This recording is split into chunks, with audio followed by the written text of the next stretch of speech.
함께 합독했던 말씀 중심으로 말씀이 이끄는 삶이라는 제목으로 은혜 말씀을 나누겠습니다. 우리가 삶을 살 때에 내 삶을 이끌어가는 그 무엇이 있지요. 각자의 삶을 이끌어가는 그 무엇이 있습니다. 여러 종류가 있겠습니다. 쾌락이 그 사람을 이끌고, 돈이 그 사람을 이끌고, 명예가 그 사람을 이끌고, 아니면은 어떤 이 세상에서 큰 일을 이루겠다는 그러한 목적 그 자체가 그 삶을 이끌어갈 수 있습니다. 예수 믿는 저와 여러분들은 무엇이 이끌고 가야만 될까요? 그죠? 이게 참 깊이 생각해야 되지 않겠어요? 뭐 그렇겠지 이게 아니라 정말 내 마음속에 내 인생을 이끌고 가고 있는 게 뭔가? 돈인가? 명예인가? 아니면 천국 소망인가? 이건 늘 우리가 신앙생활하면서 자신을 돌아봐야 됩니다. 물어봐야 됩니다. 그 자신에게 묻고 답을 얻고 묻고 답을 찾고 그래야 하나님의 볼바로 써갈 수 있고 지금 여기서 하나님을 만날 수 있고 내 인생 마무리 지어서 다시 그분을 여기서 만난 그분을 만날 수 있습니다. 그래야 내 인생의 끝에 소망이 있습니다. 불안하지 않습니다. 대체적으로 이런 모든 문제들에 대해서 삶을 이끌어가는 방식에는 세상에 세 종류가 있습니다. 첫째로는 주변 환경이나 상황에 따라 삶을 살아가는 방식이 있죠. 이것은 다른 사람의 뜻대로 다른 사람의 뜻을 쫓아서 살아가는 삶입니다. 다른 사람이 문제가 환경이 그 사람을 주관한다는 거죠. 또 하나의 방식은 자신의 꿈과 욕망에 따라서 살아가는 삶의 방식이 있습니다. 이것은 자기 뜻입니다. 자기 뜻을 세우고 그 뜻대로 이제 삶을 살아가는 방식입니다. 마지막으로 세 번째 방식은 하나님께서 나에게 주신 사명과 비전에 따라서 살아가는 삶의 방식입니다. 늘 하나님의 뜻에 맞추는 거죠. 하나님 주신 비전에 맞춥니다. 이 땅에 살아가는 삶의 방식 크게 나누자면 세 가지이겠습니다. 남이 나의 삶을 주관하느냐, 이끌고 가고 있는가? 내가 내 삶을 이끌어가고 있는가? 아니면 하나님께서 내 삶을 이끌어가느냐? 이 세 종류로 우리는 크게 나눌 수 있습니다. 그게 지금 지구촌에 살고 있는 모든 사람들의 삶의 방식입니다. 여러분은 생각하기에 어떤 삶이 가치가 있고 의미가 있는 건강한 삶이라고 생각하십니까? 선택은 자기가 하는 거죠. 자기 삶의 그 선택에 따라서 삶이 펼쳐집니다. 오늘 말씀을 통해서 저는 말씀이 이끄는 삶이라는 제목으로 여러분과 은혜를 나누고자 합니다. 말씀이 이끄는 삶. 예수님이 이 땅에 육신에 대해서 오셨습니다. 말씀이 이 땅에 오셨다는 거죠. 그러면은 예수를 믿으면 저와 여러분들 신실한 신앙인들은 예수님을 믿음으로 예수님이 내 안에 계시기 때문에 예수님이 이끄는 삶을 살게 됩니다. 그 예수님이 오늘 어떻게 이끌어 주실까요? 말씀과 성령으로. 객관적으로 하나님을 볼 수가 없고 만질 수가 없고 하나님의 뜻을 분별할 수 없잖아요. 여러분 할 수 있으신가요?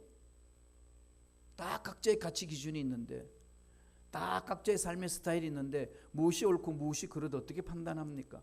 내가 옳다는 것이 정말 옳은 건지 내가 그러다는 것이 정말 그런 것인지 그 기준이 어디에 있나요? 다 달라요. 나라마다 다 다르지 않습니까? 어떤 입장에 서 있느냐에 따라서 다 다릅니다. 안중근 의사, 여러분 우리는 의사지 않습니까? 그냥 의사죠. 일본 사람은 어떻게 보죠? 안중근 테러리스트입니다. 그 나라 입장에서는 테러리스트예요. 어느 입장에 있어서 어떻게 보느냐에 따라서 똑같은 사건인데 완전히 해석의 결론은 달라집니다. 말씀이 내 안에 들어오면은 그 말씀이 나를 지배하게 되어 있습니다. 그런데도 불구하고 나는 말씀이 내 삶을 지배하지 않습니다라는 것은 말씀이 내 안에 안 들어온 거예요. 들어오는 척 할 뿐이지 들어오지 않습니다. 궁극적으로 나의 관심이 말씀이 있지 않기 때문에 그 말씀이 나를 이끌지 않는다는 얘기입니다. 이건 끊임없이 우리는 몸부림을 쳐야 됩니다. 저도 주의 종으로 부르심을 받았을 때 하나님 주신 말씀이 있습니다. 그 부르신 말씀에 따라서 나아가면서 훈련받고 또 넘어지기도 하고 쓰기도 하고 의심이 들기도 하고 회의도 들기도 하고 꼭 이 길로 가야만 되냐라는 그 근본적인 질문을 던지기도 하고, 그럴 때 제게 주시는 말씀이 히브리서 4장 12절의 말씀입니다. 하나님의 말씀은 살아있고. 이게 엄청나게 충격으로 와닿았어요. 말씀이 살아있다. 이 기록된 말씀이 어떻게 살아있을까? 문자로 기록되어 있는데 이게 어떻게 살아있을까? 깊이 이제 말씀 감기 실험하는 거죠. 활력이 있다. 에너지가 있다는 거죠. 그렇기 때문에 좌우의 날선 어떤 것보다도 우리 예리해서 영과 혼과 육, 관절과 골수를 찔러 쪼개긴다는, 분리한다는 거죠. 분별해 준다는 겁니다. 그래서 마음의 생각과 뜻을 판단한다. 기준이 말씀이 있다는 거죠. 저는 이 말씀을 마음판에 새기면서 모든 가치 기준을 말씀에 뒀습니다. 목회도 그렇고 사람 만나는 것도 그렇고 내 인생의 앞날에 풀어나가는 것도 그렇고 내 문제를 풀어나갈 때도 늘 이 말씀의 가치 기준에 있어서 나아갑니다. 오늘 시편은 그것을 우리에게 말씀하고 있습니다. 여러분들은 여러분의 삶을 무엇이 주관하게 하십니까? 이걸 묻는 거죠. 정말로 삶의 스타일에, 삶의 가치 기준에 가장 궁극적으로 자리 잡고 있는 그곳에 무엇이 있느냐? 무엇이 여러분들을 이끌어가고 있습니까? 이 얘기입니다. 여기서 다윗은 뭐라고 이야기하죠? 네, 말씀이 자기 삶을 이끈다고 고백합니다. 그래서 시편 119편 97절에 그는 하나님이 주신 그 말씀이 너무나도 귀하고 아름답기 때문에 이렇게 고백합니다. 내가 주의 법을 어찌 그리 사랑하는지요. 내가 그것을 종일 묵상하나이다. 사랑하면은 가까이 있지요. 사랑하면은 늘 사랑하는 말에 귀를 기울입니다. 사랑하는 사람이 있으면 그 사람과 같이 있고 싶어 합니다. 아무리 사람이 많아도 사랑하는 사람이 옆에 없으면은 그 많은 사람 속에 공허해집니다. 구멍이 뚫려 있는 거죠. 그런 사람이 없어도 사랑하는 사람만 있으면 외롭지 않습니다. 이 세상에 아무리 문제가 많아도 하나님의 말씀을 사랑하게 된다면은 그 사랑하는 말씀을 붙드는 거죠.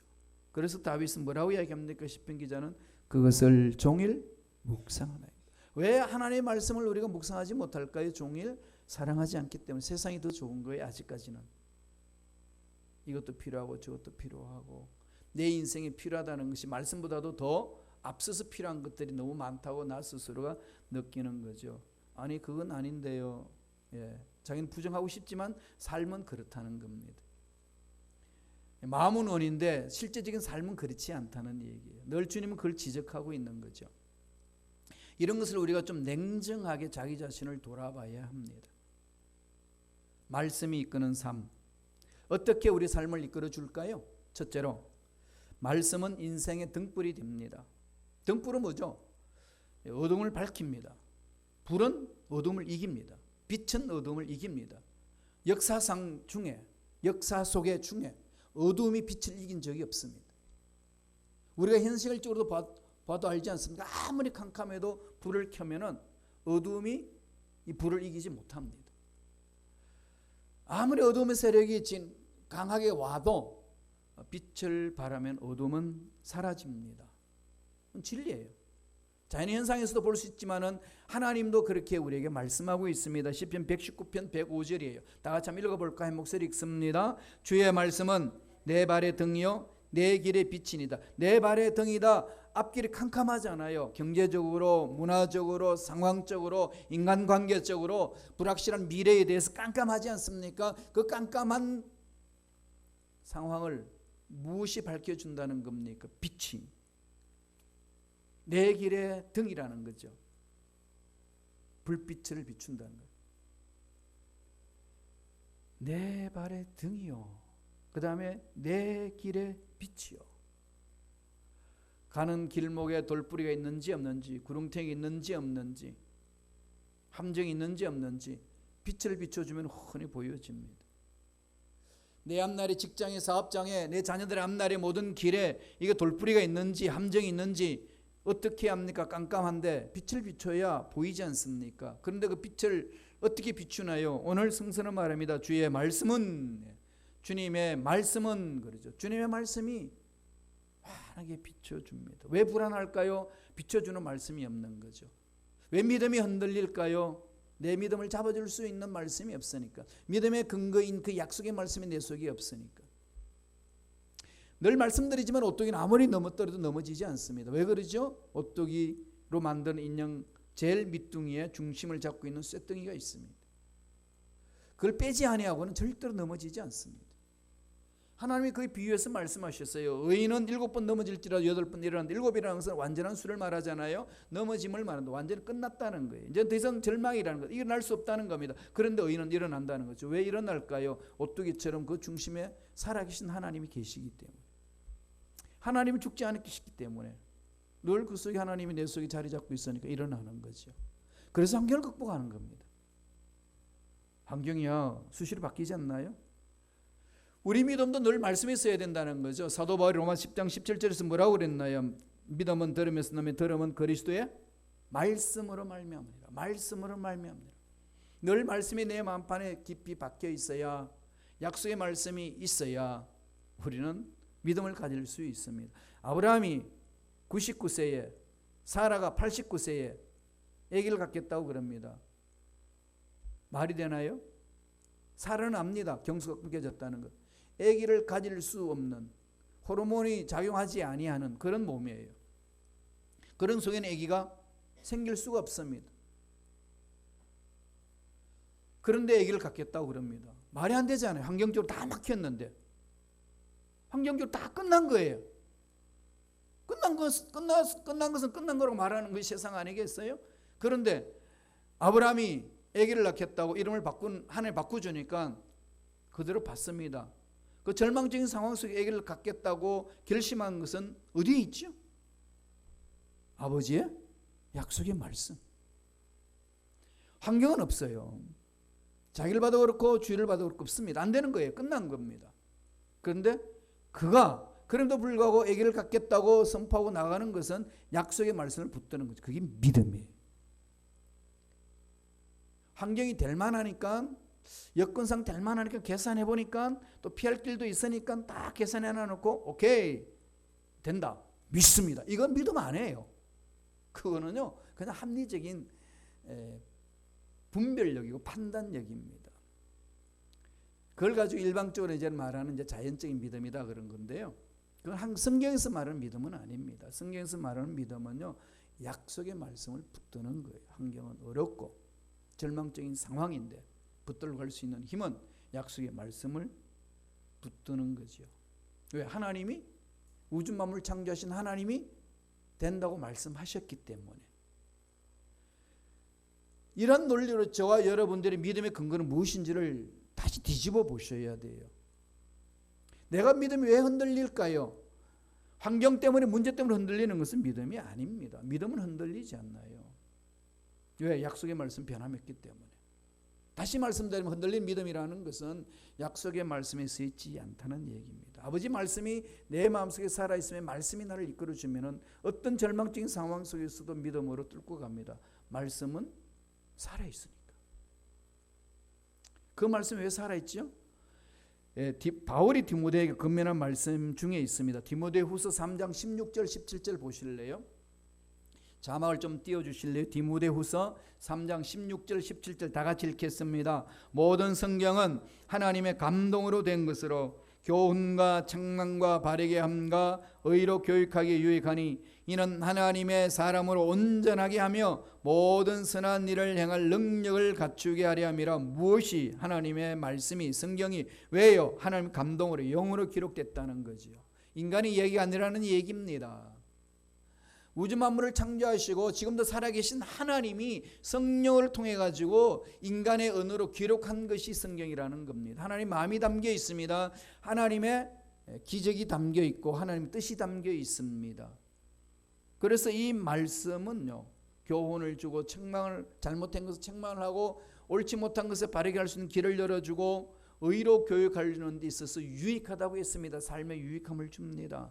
그리고 온전한 사람으로 서게 하는 거죠. 그리고 선한 일을 행하도록 만듭니다. 이 선한 일이라는 게 뭘까요? 하나님 보시기에 옳다라고 인정받는 일. 선하다 악하다 기준이 어디 있다고요? 하나님의 보시기에 옳으냐 그렇냐.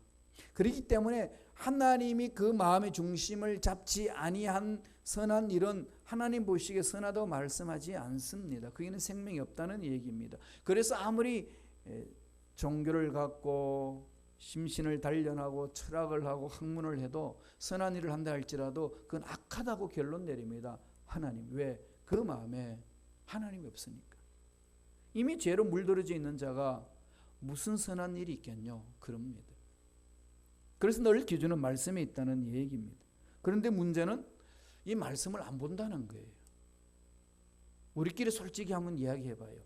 뭐 그냥 얼굴 표정 바뀌지 말고 솔직히 자기 스스로 한번 생각해 보세요. 여러분 신앙생활에 자기 삶의 가치 기준을 잡는데 어떤 문제를 바라보는데 말씀 얼마나 씨름하고 있으신지. 24시간 중에 뉴스 보는 시간이나 TV 재미있는 영화 보는 시간은 많이 할애를 하는데 그건 자연스럽죠. 그죠? 사람들과 밥 먹고 돌아다니는 건 자연스럽고 아깝지 않아요. 그러나 성경 읽고 성경을 읽는 시간은 그렇게 왜 아까울까요? 스스로 한번 대답 한번 해보세요. 이건 우리 피할 길이 없습니다. 예, 우리가 믿음이 약한 것은 그게 있습니다. 이런 얘기가 있잖아요. 뭐 만들어낸 얘기예요. 아주 옛날에 흘러다니는 다 아는 얘기예요. 목사님이 주일학교 부서를 시찰을 했어요. 딱 시찰을 해서 복도에서 아이를 만납니다. 주일학교. 얘네가 성경 공부를 얼마나 잘하고 있는지 실력을 알고 싶어서 툭 던졌는데 야, 여리고성을 누가 무너뜨렸지? 그랬더니 걔가 깜짝 놀라가지고 목사님 제가 안 그랬어요. 그래가지고 목사님 너무 어이가 없어가지고 옆에 있는 교사한테 물었습니다. 그랬더니 아니 이 아이가 여리고성 누가 무너뜨렸냐고 물었더니 자기가 안 했다고 그러는데 어찌 된 겁니까? 그랬더니 교사가 이렇게 대답했다는 거예요. 목사님 그 아이는 정직합니다. 정말 그 아이는 그러지 않았을 겁니다. 그래서 너무 당황해가지고 부장 집사님한테 불렀습니다.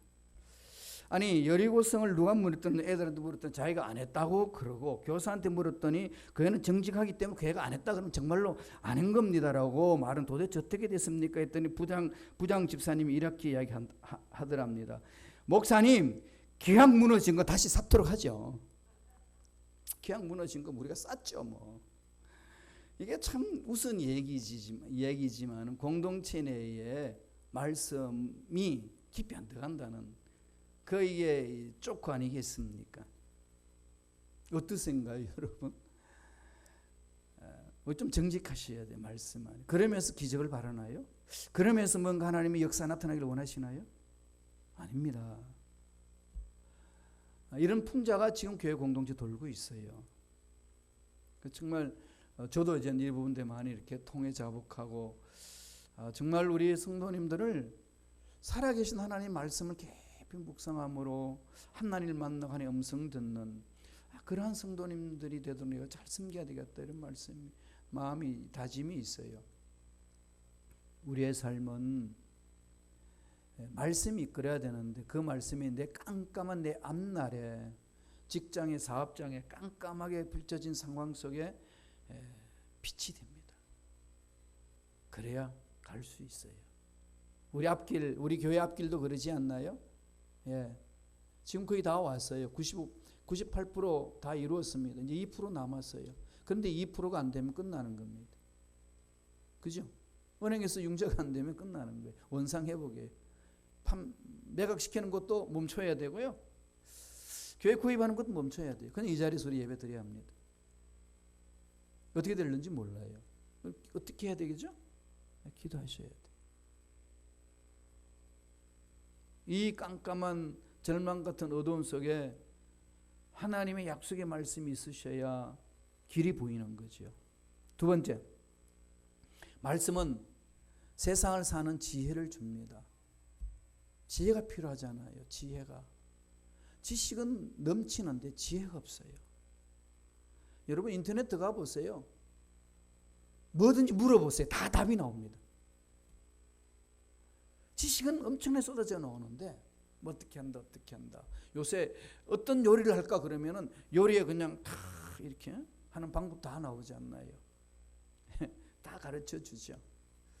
근데 진정한 삶의 지혜는 찾을 길이 없습니다. 오늘 말씀의 주제는 하나님의 말씀이지 않습니까? 이 말씀 속에 지혜가 있다는 거죠. 사람이 망하고 성공하는 그 모든 것은 말씀의 기준에 따라 달라진다는 거죠. 왜 망하고 왜 실패할까요? 무지하기 때문에 그런 것 아니겠어요? 지혜가 막히면은요, 그냥 망하는 쪽으로 가버려요. 이게 참 머리쓰는 인간의 모습입니다. 오늘 시편 기자는 그러죠. 본인이 말씀을 묵상하고 실천했더니 지혜가 임하더라. 나를 넘어뜨리려고 하는 원수보다 더 지혜롭더라. 이 얘기입니다. 한번 말씀을 읽고 가지요. 시편 119편 98절입니다.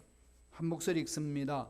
우리 인생의 주의 계명들이 항상 나와 함께하므로 그것들이 나를 원수보다 지혜롭게 하나요. 뭐가요? 하나님 말씀이 나를 넘어뜨리게 하는 원수보다 지혜롭다는 거죠. 원수가 얼마나 많아 이 세상에. 사람도 있고 환경도 있고 문제도 있고 마귀도 있고 이건 다 원수잖아요. 여러분 문제들이 여러분 넘어뜨리고 얼마나 괴롭힙니까? 그런데 이런 것들보다 더 지혜로운 게 하나님의 말씀이라는 거죠. 여기서 답을 얻는다고 성서는 가르칩니다. 99절 100절 볼까요? 시편 119편 99절과 100절 다 같이 한번 읽어볼까요? 내가 주의 증거들을 늘 엎조림으로 나의 명철함이 나의 모든 스승보다 나으며 주의 법도들을 지킴으로 나의 명철함이 노인보다 나으니라. 스승보다 낫다고 그랬고 그 다음에 인생의 수많은 경험을 통해서 얻고 있는 지혜를 가진 노인보다도 더 지혜를 많이 가지고 있다는 거죠. 뭐가요? 말씀을 사모하는 자에게는. 어린데 젊은데 이 말씀을 붙들고 가는 자는 지혜롭다는 겁니다. 세상에 이런 말들이 있죠. 뛰는 자 위에 뭐가 있죠? 나는 자가 있습니다. 나는 자 위에 뭐가 있죠? 날뛰는 자가 있습니다. 날면서 날뛴다면 이거 감당하겠어요? 그런데 날뛰는 자 위에 또 있습니다. 어떤 사람일까요? 말씀을 붙들고 사는 사람, 그건 기적이 있다는 거죠. 이 말씀에는 기적이 있습니다. 이 말씀이 살아있기 때문에 에너지가 있습니다. 그럼 우리들이 해야 될 일은 뭘까요? 말씀 앞으로 나오셔야 돼요. 다른 길 없어요. 구원의 확신 어디서 얻습니까? 부흥성회하고 나서 뜨거우면 구원의 확신 얻나요? 이렇게 예배 드리고 나면 구원의 확신 얻나요? 그러고 나서 부부싸움 한바탕 하고 세상 나가서 막 욕지걸 하고 나면 그 확신 싹 도망갈 때 있잖아요. 그건 구원이 왔다 갔다 하나요? 어디 가서 여러분 구원받았다고 하나님 앞에 가서 말씀하실 수 있나요? 내가 죽어서 천국 갈 때 베드로가 묻습니다. 야, 내가 왜 너를 천국에 들어 보내줘야 돼? 라고 묻는다. 뭐라고 대답하실래요? 나 알잖아.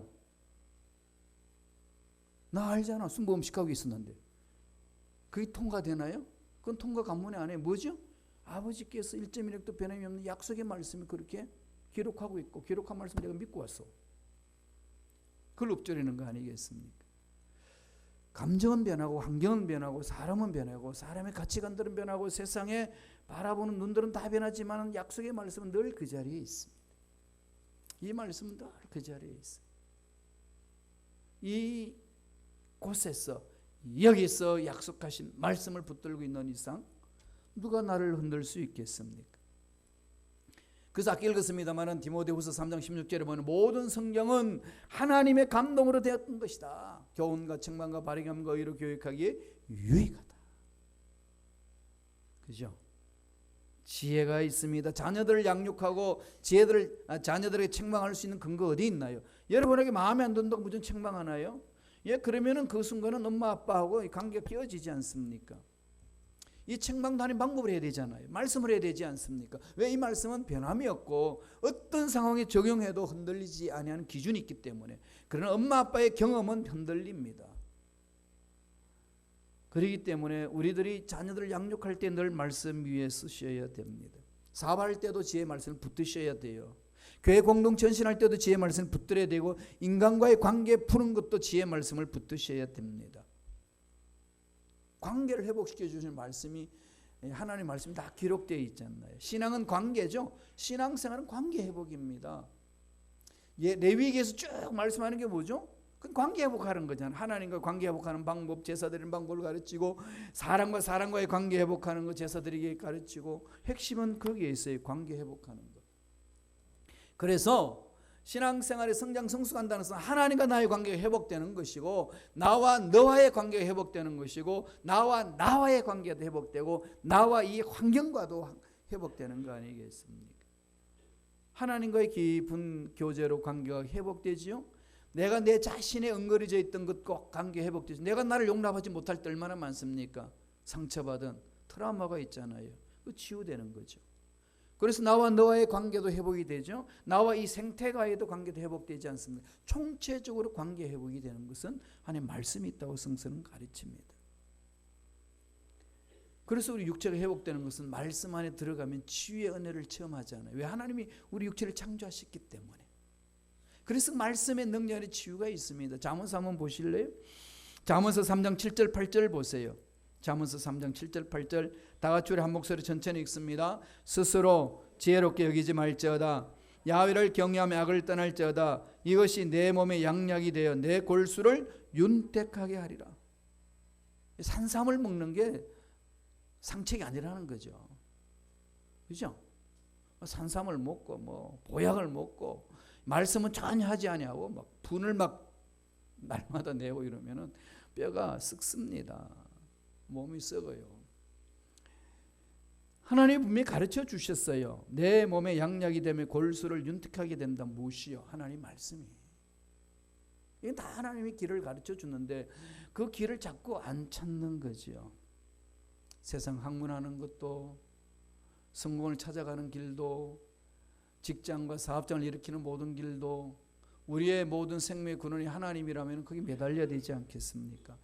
우리가 존경하는 미국 대통령 16대 대통령 아브라함 링컨 대통령은 한마디로 딱 그 삶을 요약하자면 뭐죠? 하나님의 말씀 위에 선 삶이요 기도하는 삶이에요. 환경을 못 탓하지 말고 나의 연약함을 탓하지 말고 얼마나 내가 말씀 안에서 목숨을 걸고 매달렸는지를 돌아보라는 말씀 아니겠습니까? 그게 세상과도 통한다는 거죠. 그게 세상과도 통한다고 가르쳐 줍니다. 마지막 세 번째로 말씀은 뭐하죠? 하나님을 더 알아가게 만듭니다. 하나님을 안다는 건요 참 막연하죠. 하나님을 만납니다. 하나님의 음성을 듣습니다. 얼마나 막연하십니까? 어떻게 음성을 듣나요?